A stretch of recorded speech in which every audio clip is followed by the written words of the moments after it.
How are we, gentlemen? Exciting weekend of rugby, wasn't it, Ali? Saw you on TV. Saw you pitch side. Yeah, all good, mate. Yep. Sorry, your former lot didn't manage to pull it out of the bag, but they had the chances. Sure, I can't believe how they were still so close, given how they lost most of the physical battles. The tenacious is one thing, but they're just able to cling on in, aren't they, and keep themselves in it. Because you look at that game, I'm sure you were the same. I'm sure everyone was. You're looking at it like, I'm like 10 minutes from now, how are they still in this? Because they just felt like they were losing a lot of the battles, but yeah, they're pretty good. Yeah, very much so. Not least the one with the referee. Yeah. Europe's different, isn't it? It is. It's refereed different to the Prem. They came up. I think when you start losing those physical battles, you tend to come on the wrong side of a lot of calls, whether it be scrum, breakdown, and all that. Yeah, it felt that way. I'll be home in about 3 or 4 minutes, mate. So sorry, I'm in the car. So probably best let somebody else crack on to kick off if that makes sense. Well, Chris has been away. Where have you been, Chris? Skiing. Oh, very nice. Yes, I managed to find one of the slopes that Steve Diamond hasn't been on for most of this skiing season, so that was quite good. That's good. Yeah, very nice indeed. Can I start off with a couple of hardy perennials? One, Tom Curry. Where are we fitness-wise? How is he? Is he back yet? He's up for selection. Yeah, he's looking really good. His ever-present, mobile, super intense self. How important is that to get someone like Tom back?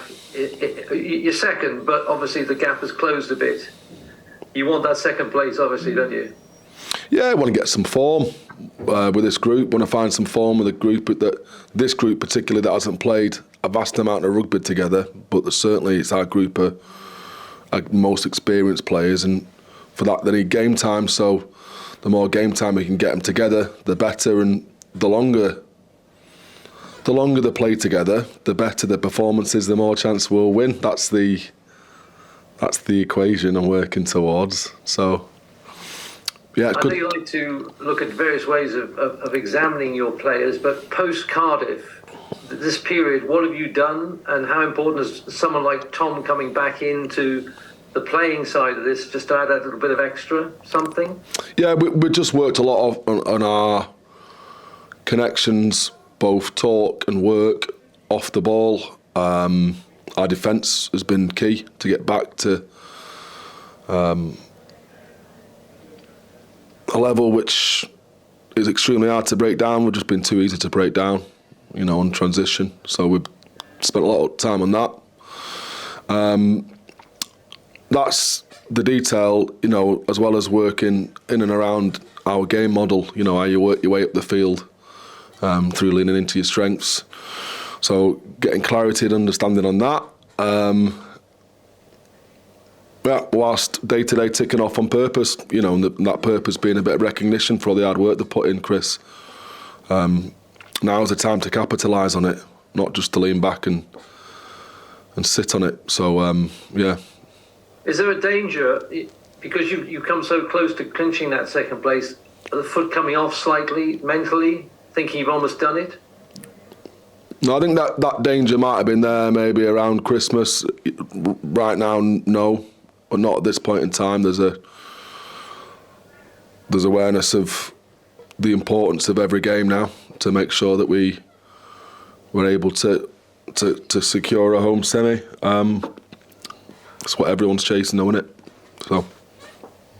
And just finally, the other hardy perennial is the derisory offer, which became quite a good offer to Manu. Has it become an even better offer, and where are we? Well, I'm happy to tell you that everything's positive and close. So you're close to actually getting him to sign a new deal to be at Sale next season, and hopefully for a season after that? Yeah, I would say that. I can't confirm as yet, but it's more positive and closer than it's ever been. Is that all right? That's why Steve sat in the back. To say that. I don't know. Well, Sam's out of the room, so you can. Well, I haven't confirmed it. I still haven't confirmed, and everyone knows that until the cat is in the bag, until your chickens have fully hatched and fledged almost. You just can't call it with retention or recruitment, but all the sounds are good. Yeah. So if I was a betting man, you'd tell me to put a good bet on Manu being in a shirt with a Sharks logo on it next season. You're asking the wrong person about gambling here, Chris. I went to Cheltenham Gold Cup with a horse owner in the jockey club, and I came away having lost hundreds of pounds. So I tend not to gamble. Yeah, I mean, look, it's the same rhetoric, Chris. Like, I can't confirm because nothing is confirmed. He wants to stay. We want him to stay. Hopeless at one point. Yeah, no, it was pretty hopeless. It was pretty hopeless. But you know, you just got where there's a will and all that. Keep trying to find a way, and you know, unfortunately, like I say, things have happened which weren't in our control 6 months ago, which allow us to come back to the table for Manu, and yeah, he seems positive with it all, but until it's done, it's done. Like, people come in, don't they? Always. The French are late to offer contracts. Japan also. So I'm not. Given the curveballs I've had faced in the past, you can't. You just can't put away one of these outlying factors that could affect what we want to happen. You just can't. But there must be a time scale. It's my final one, honestly. Really close. Really close. It's really close. Steve, it's really close. Right. No, honestly, Chris, I can't. Yeah, like, this will get.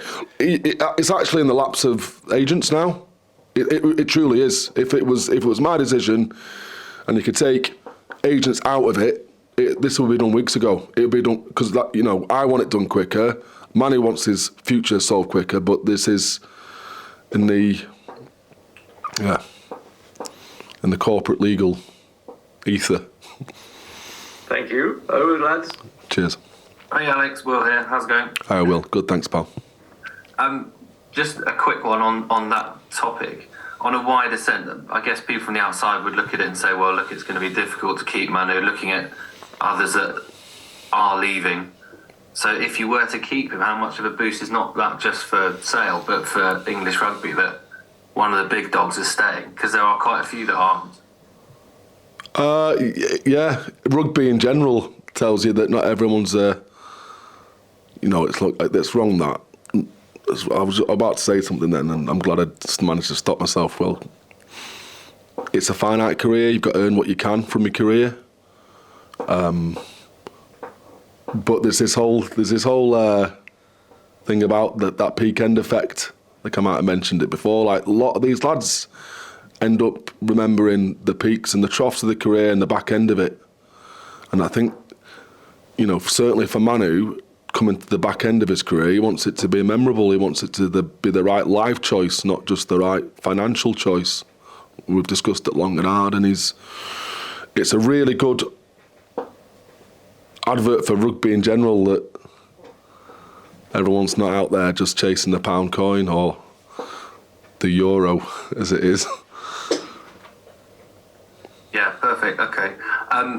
Just on the running as well, can you talk to us about the kind of psychology of attacking the back end of the season that you used to do season after season with Sarries, and what you're trying to bring to this group, who some of them have been to a semi before, but not many. I know some guys you brought in, George Ford, obviously probably helped with that. But how do you go through it? Do you have to plug different things into them in the last few weeks of the season to keep that freshness when you've done so well to get this high up? Yeah, you do. You're spot on, Will. I tried to look back on some of the stuff I did with a different group, and it is a different group, so you can't just take it off the peg and say this is going to work. So I sat with a few people in one of the bye weeks, which was 3 or 4 weeks ago. Bill Bezic, who's a super coach and my mentor. Very happy to say that we've got him in my corner. Obviously, Wayne Hoyle, ex-SBS.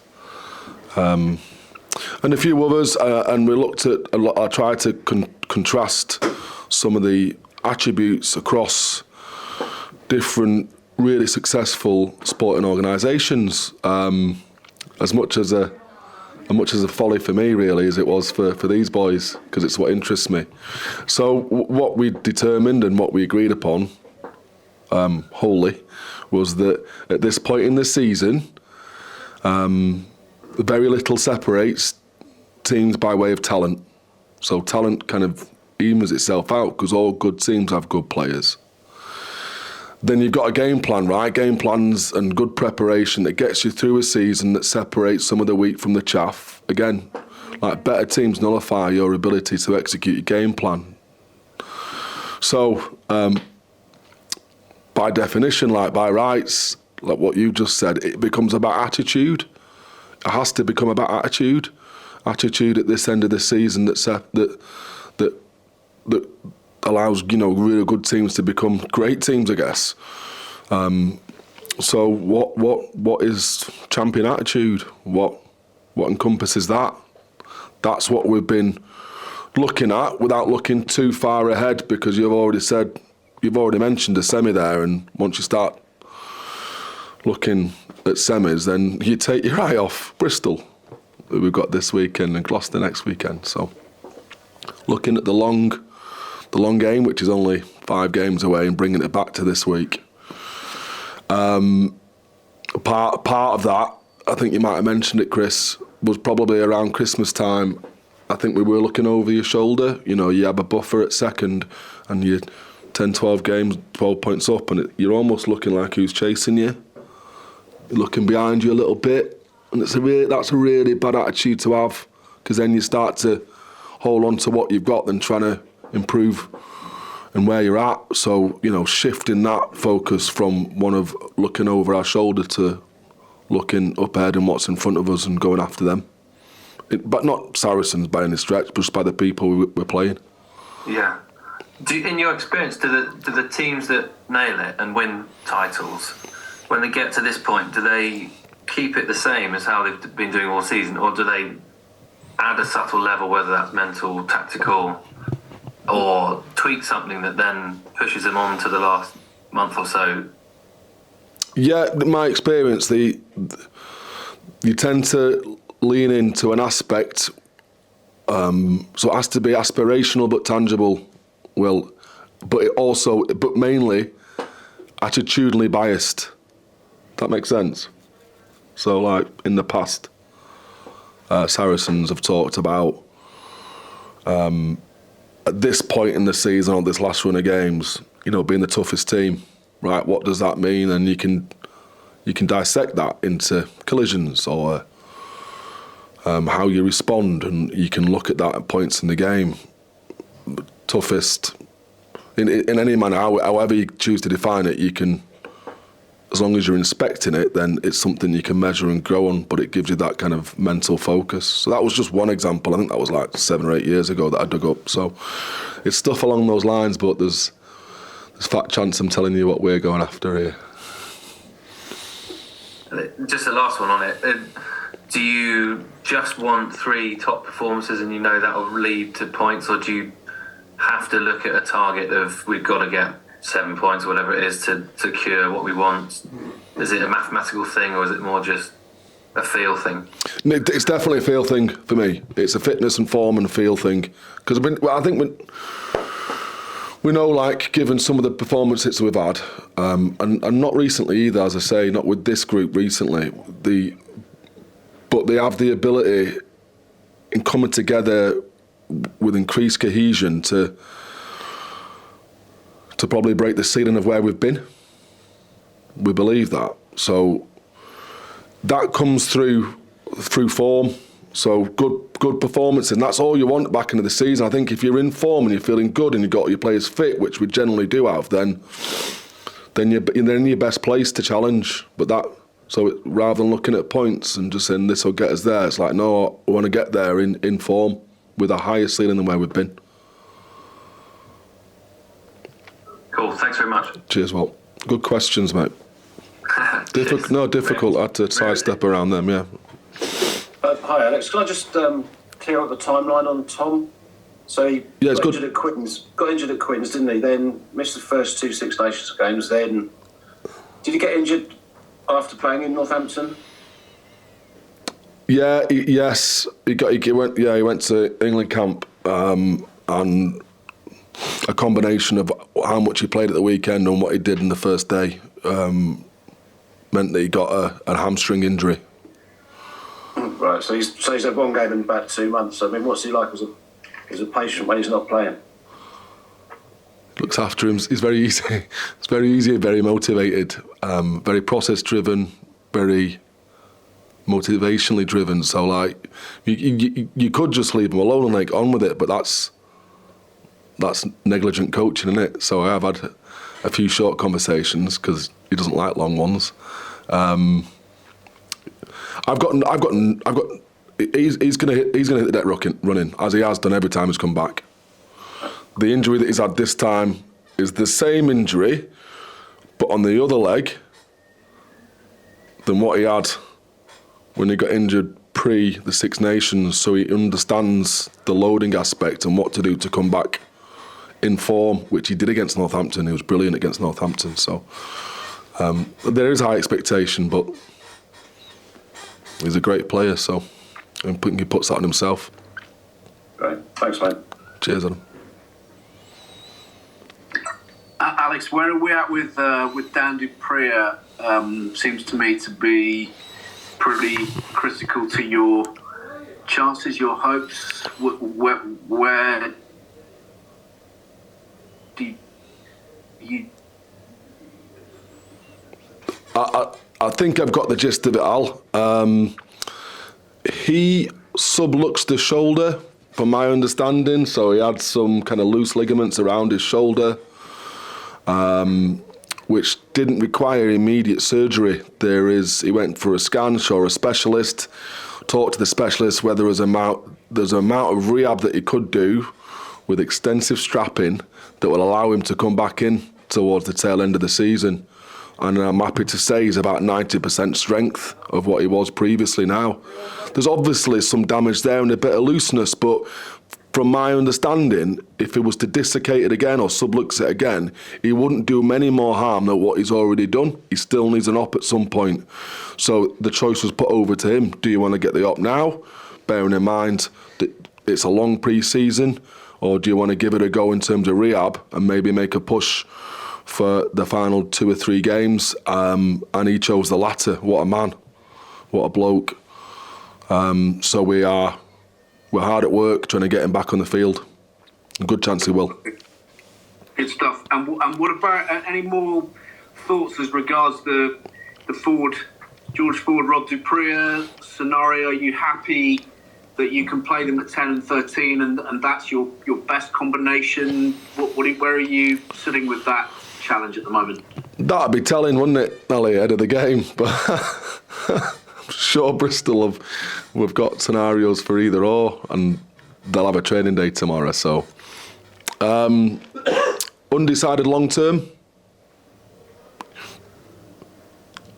And it's not just the fact that, Rob's been probably our most consistent performer, and as I say, like George has got a higher ceiling than most fly-halves in the world in terms of his performance, and he's getting better, isn't he? Let's face it. There was signs his kicking was back on form. First time he kicked for us against Cardiff, he didn't miss one there, and our attack in passages was better than it's been all season. So there's real signs of that. But what you lose in cohesion, what we know through studies done cross sports internationally, is your defence.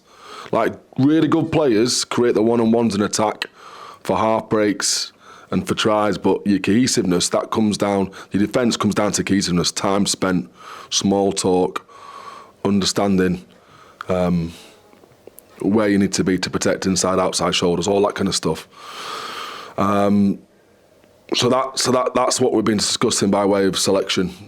That and the fact that Sam James has really done nothing wrong. Like, he's had a great season. It's a really good season. So, like, we've got some good players. What's the best combination of those players? Like you say, how much time have we got to get them into form? As I spoke to you about, Will. Yeah, that's what we're